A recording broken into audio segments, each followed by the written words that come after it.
Assalamualaikum warahmatullahi wabarakatuh. Sebelumnya perkenalkan, saya Karis Hadi Febrianto dari jurusan Data Analis dengan instruktur Ibu Kanaya Salsabila Setiawan. Di sini saya akan menjelaskan hasil analisis saya terhadap identifikasi kebutuhan data untuk proses bisnis pada perusahaan Traveloka.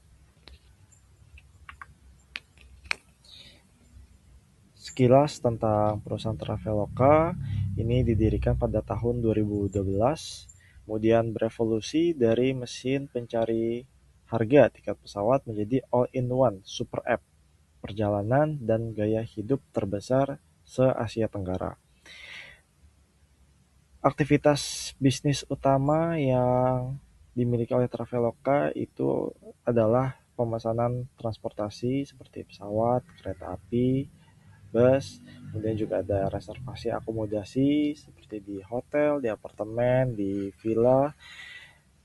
Kemudian juga ada tempat wisata, pemesanan tempat wisata seperti tempat atraksi, tempat kecantikan, dan kuliner. Hingga terdapat keuangan digital seperti pay later. Di sini saya memiliki 5 pertanyaan bisnis, yaitu yang pertama adalah revenue dari tiket kereta api tiap kelas saat weekend atau saat libur. Kemudian yang kedua ada top 5 bandara tujuan. Kemudian yang ketiga penginapan yang jarang dipesan saat weekday. Keempat adalah kategori wisata yang sering dikunjungi. Kelima adalah rata-rata transaksi dengan menggunakan pembayaran pay later. Kemudian klasifikasi data yang sudah dibuat dibagi menjadi 3 kelompok data, yaitu adalah master data, transaction data, dan reference data. Di sini pada master data terdapat seperti nama kereta atau pesawat, kode kereta atau pesawat, nama tempat akomodasi, nomor akomodasi, lokasi penginapan, nama tempat wisata, kode tempat wisata, lokasi tempat wisata. Kemudian untuk transaction data, di sini ada 2, yaitu limit transaksi dan tanggal transaksi. Kemudian ini adalah reference data seperti stasiun atau bandara keberangkatan, jam keberangkatan, stasiun atau bandara kedatangan, jam kedatangan, jenis kelas, harga tiket, tanggal check-in, tanggal check-out, jumlah kamar, kemudian ada rating penginapan, harga penginapan, deskripsi tempat wisata, kategori wisata, tanggal masuk wisata, harga tiket wisata, credit scoring, dan jenis pembayaran.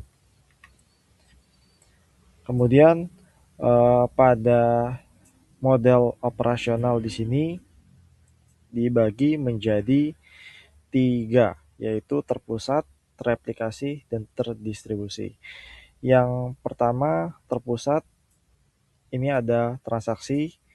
Alasannya adalah karena ini perlu menjamin konsistensi data keuangan dan mencegah selisih atau kegagalan pembayaran, single source of truth. Kemudian ada pay later, ini juga terpusat. Alasannya adalah perlunya sinkronisasi data yang ketat untuk credit scoring, manajemen limit, serta kepatuhan regulasi finansial seperti otoritas jasa keuangan demi mencegah fraud atau gagal bayar. Kemudian yang ketiga dari terpusat adalah booking. Ini alasannya adalah proses finalisasi reservasi harus terpusat untuk menghindari risiko double booking atau satu kursi atau kamar terjual dalam 2 kali pada detik yang sama. Kemudian di tereplikasi ini adalah customer. Di sini alasannya adalah untuk menjamin data profil dan login pengguna dapat diakses dengan cepat atau low latency dari wilayah manapun tanpa membebani satu server utama. Kemudian terdistribusi ada transportasi. akomodasi, dan hiburan. Dengan alasan adalah untuk transportasi data jadwal dan kursi bergantung pada API eksternal, yaitu dari perusahaan kereta api atau maskapai penerbangan, milik ratusan maskapai atau operator transportasi yang tersebar secara geografis. Kemudian untuk akomodasi alasannya adalah manajemen inventaris kamar atau pengelola akomodasi ini dikelola mandiri oleh ribuan mitra hotel di berbagai daerah dengan menggunakan sistem mereka masing-masing. Kemudian untuk hiburan, alasannya adalah data aktivitas, event, dan tempat wisata ini bersifat sangat lokal dan bergantung pada sistem milik vendor di wilayah tersebut. Berikutnya adalah peran pengelolaan data. Di sini dibagi menjadi tiga, adalah data owner, data steward, dan data pengguna. Di sini untuk customer, ada data ownernya adalah VP atau Vice President, Head of Customer Relationship Management. Kemudian data stewardnya adalah untuk data analis, penggunanya adalah tim marketing dan tim produk. Dan di transaksi ada CVO sebagai data ownernya, data stewardnya adalah financial operation, penggunanya tim accounting dan tim audit, transportasi, akomodasi, hiburan. Untuk data owner adalah head of product, data stewardnya tim operasional, untuk penggunanya adalah market manager. Untuk pay letter, data ownernya head of financial, data stewardnya adalah risk analyst, penggunanya adalah credit analyst. Untuk booking, data ownernya adalah head of product, data stewardnya operation specialist, penggunanya adalah tim customer. Kemudian untuk rancangan metadata dari analisis ini adalah untuk pertama metadata struktural. Ini berisikan adalah nama kolom, tipe data, dan relasi tabel. Contohnya seperti tabel customer dengan tabel booking atau tabel transaksi. Kemudian yang kedua adalah metadata deskriptif.